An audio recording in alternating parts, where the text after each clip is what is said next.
Negosyo ideas ba ang hanap mo? Ibabahagi ko sa inyo kung paano ko ginagawa ang palaging ino-order sa akin, ang No Bake Mac sa tab na 500 ml. Tara, umpisahan na natin. Gagawin po muna natin ng ating macaroni sauce. Sa ating kawali, maglalagay po tayo ng mantika. Ilalagay na natin ng ating chopped na garlic at onion. Bali, gumamit po tayo ng chopper. At kapag nag-brown na po ito, maaari na natin ilagay ang giniling na pork. Pwede po bang maglambing? Paki-comment naman po kung saan ang inyong location para malaman ko po kung saan umaabot ang ating mga videos. Maraming salamat!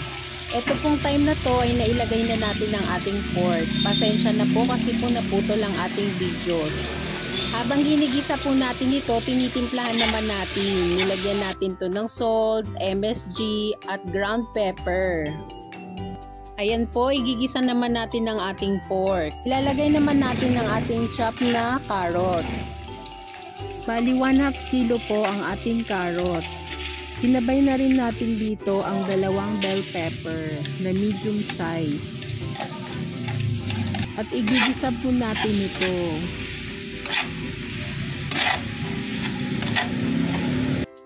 Ilalagay na po natin ang ating 2 liters na spaghetti sauce. Tapos para po masimot natin yung ating spaghetti sauce, maglalagay lang tayo ng konting tubig. Kung gusto nyo po ng ganitong mga video, please like and subscribe to our YouTube channel. Thank you and God bless!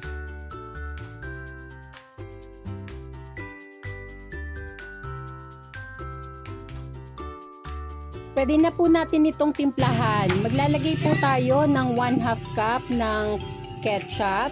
Ang gamit po nating ketchup ay BBQ. Tapos ayan, pangpa-dark ng sauce, ang soy sauce. 1 tablespoon ng white sugar. Ayan, haluin muna natin para po hindi magtutong yung ilalim.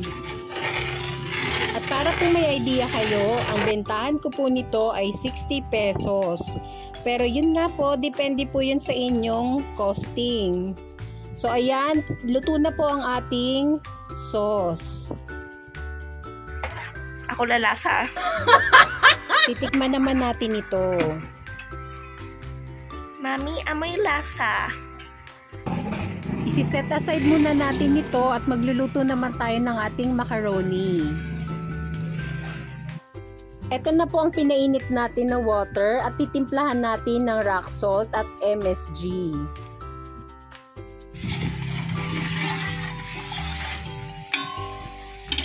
Kapag mainit na yan ating hakura, lalagyan natin ang ating elbow na 1 kilo and 1/2 kilo.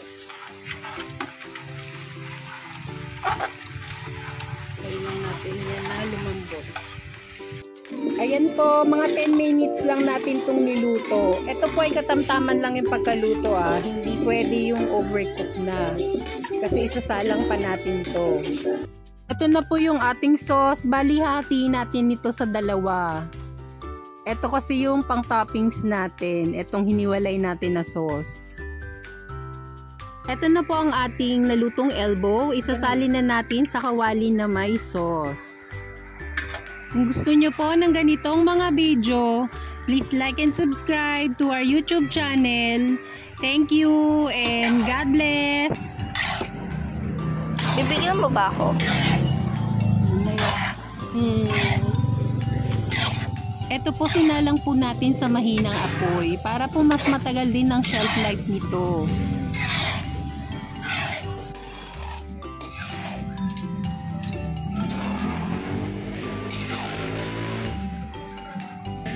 Gagawa naman po tayo ng ating white sauce. Bali, ito po ay dairy cream, 3 tablespoon. Yan, tutunawin lang natin ito. Ito po ay nakasalang sa mahinang apoy. Ilalagay na po natin ang ating evaporated milk. Yung iba po, inuunan nila yung harina. Pero sa akin, mas mabilis kasi na kapag nakatunaw na yung harina na ihahalo ko dito. Pero yun po, depende po sa inyo yun, no? Ito lang yung way ko ng pagluluto ko ng bechamel. Continuous lang po yung paghahalo nito para po maiwasan yung pag-curd ng milk. Ayan po, naglagay na tayo ng ground pepper. Tinimplahan na natin. Naglagay din tayo ng rock salt. Tapos ang MSG or bechin.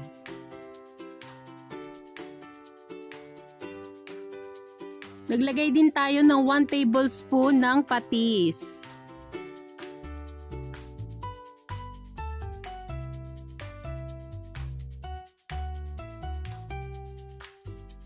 Sa 3 lata po na evap, ito po ay gumagamit ako ng 1 cup ng harina. Tapos, at tutunawin ko sa 1 can na water. Bali yung pinagamitan ko ng gatas para po masimot yun, dun ko nilalagay yung water.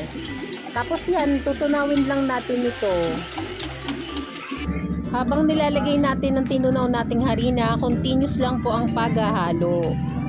Para maiwasan din yung pagbuo-buo ng ating harina. Sana po ay may nakuha kayong idea sa video ito. Please like and subscribe to our YouTube channel. Thank you and God bless. Maglalagay po tayo ng ating ground na nutmeg. Ito po ang sikreto para malasa po ang ating white sauce. Naglagay din tayo ng grated cheese. Ang gamit nating cheese ay Eden cheese. Kapag ganito na po ang consistency ng ating bechamel, pwede na po ito. Mag-assemble na po tayo ng ating no-bake mac sa tub na 500 ml.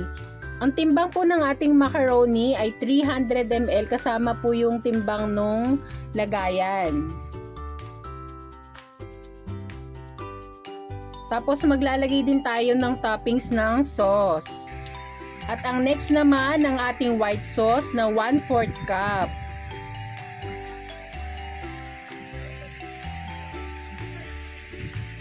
At ready na ang ating no-bake mac. Bali po yung order sa atin ay 20 na tubs.